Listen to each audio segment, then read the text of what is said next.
Chairpersons Fitzpatrick, Rice, and Williams, members of the Moreland Commission, and members of the public. I appreciate the opportunity to be here today. My name is Mark A. Sacha, and for 23 years, under 4 district attorneys, I was an assistant district attorney in Erie County, New York, Buffalo. For almost 10 years, I was a deputy district attorney who was in charge of prosecuting public corruption cases. I speak today as an informed citizen. I am here to advise the public and the voting citizens of New York of the elephant in this room, the hypocrisy which has not yet been addressed before this commission.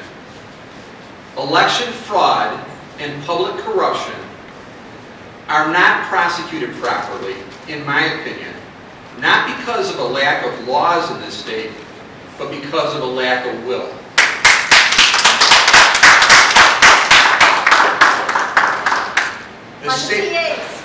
The sad reality is that district attorneys are political. Yay!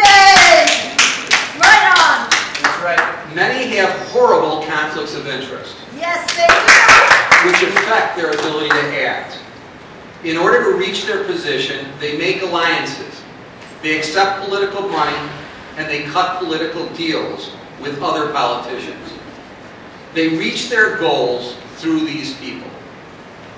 The public has a right to know the truth based on my own personal experience. In 2008, I conducted an investigation that uncovered widespread criminal law violations of actually both the penal law and the election law by a number of individuals, including Stephen Pidgeon, a person with close political ties to Pedro Espada, Governor Cuomo, former Erie County District Attorney Frank Clark, and the present District Attorney Frank Sedita, who is also a member of this panel, and I have to make note of the fact he is not here today.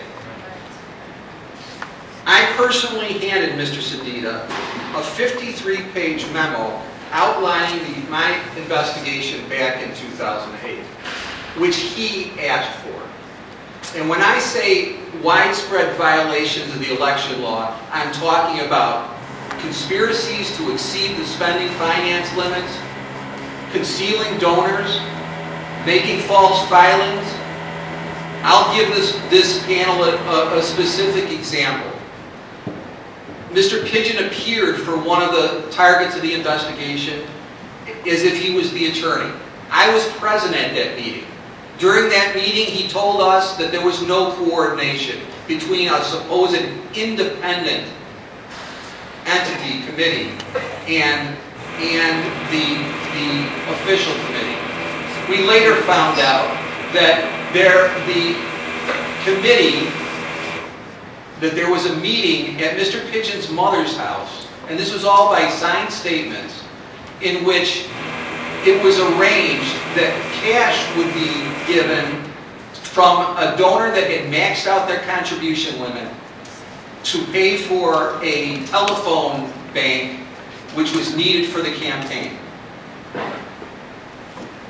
Ladies and gentlemen,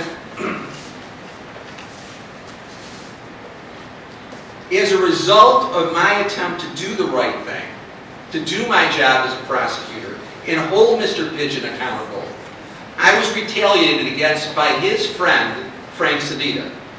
And let me tell you, Mr. Sedita asked for this 53-page memo. He has testified that even though he asked for it, he never read it.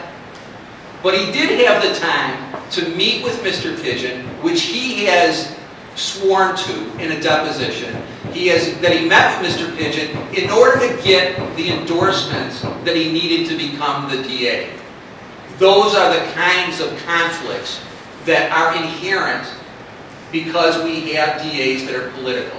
And I'm not looking down on the DAs. I respect them, but the public should know of the conflicts that exist. On this commission that they refuse to address. Now, and when I informed the public of Mr. Sedita's hypocrisy and misconduct, I was fired. Now, 4 years later, the same pattern of misconduct is occurring in Erie County as we sit here today. 2 days ago, there was a long article in the Buffalo News entitled, "New Effort Seeks Probe of Pigeon Committee, Accused of Illegally Funding Campaigns." It is my understanding that in this September 22nd, 2013 article, it detailed new allegations of illegal conduct by Mr. Pigeon. Current election campaigns are allegedly wrought with allegations of false filings, straw donors, and donations which exceed contribution limits. The Commission, as I understand it, has received a complaint about Mr. Pigeon. These allegations of corruption in Erie County have gone on for years. Ladies and gentlemen, prosecuting the powerless is easy. The real test is when you're asked to prosecute or to investigate the powerful. The truth is that election law cases are not pursued because few elected district attorneys will prosecute their political friends and political family. District attorneys have subpoena power. They've had it for forever. They choose not to use it. They treat these cases differently, at least in my experience. They have the power and the means, but they lack the will. This is the sad truth. Mr. Sedita has made public statements making it clear that he will not investigate election crimes. Yet he sits on this panel.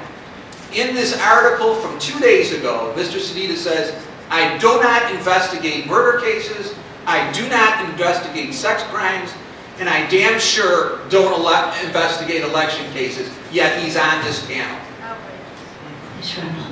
This is wrong and an abdication of sworn duties. I commend Preet Bharara for breaking the mold and for changing this dynamic that has plagued our state. Mr. Bharara has had the courage to expose the culture of corruption that has been allowed to exist in Albany and in New York State. His ongoing efforts have forced the creation of this panel. In closing, I say to the voting public, free and fair elections are your right. Demand that your elected district attorneys protect that right. Demand that your elected district attorneys act in the public in their interest, not their own. I am happy to hear that you have investigative power. I would ask that this commission take a look at this recent complaint that was made, which I believe contains the same type of allegations that I investigated back in 2008.